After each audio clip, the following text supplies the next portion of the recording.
সুপ্রিয় দর্শক, আসসালামু আলাইকুম। প্রথমেই বলবো, যারা মাজা কোমরে ব্যথায় ভুগতেছেন অনেক দিন ধরে, তারা এই টিপসটা ফলো করতে পারেন। এটা 100% কার্যকরী টিপস। এই গাছটা অবশ্যই আপনারা চিনেন।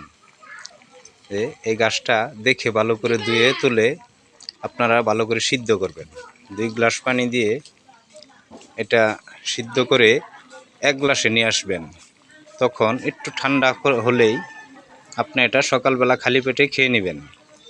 ভাই, এটা কীরকম কাজ করবে আপনি না খেলে বুঝতে পারবেন না। আমি বলবো, যাদের এই সমস্যা আছে তারা একবার হলেও ট্রাই করবেন। তে আশা করি আমার এটা প্রায় হয়ে আসছে। তে ভিডিওটা যদি ভালো লাগে বা যারা এই ধরনের কোমরের মাজা ব্যথায় ভুগতেছেন, ইনশাল্লাহ এটা ফলো করবেন। সব কিছু ফাঁকি দিলেও গাছ আপনাকে ফাঁকি দিবে না। এটা 100% সত্য টিপস। ব্যবহার করতে পারেন। ভালো লাগলে অবশ্যই ভিডিওটা শেয়ার করবেন।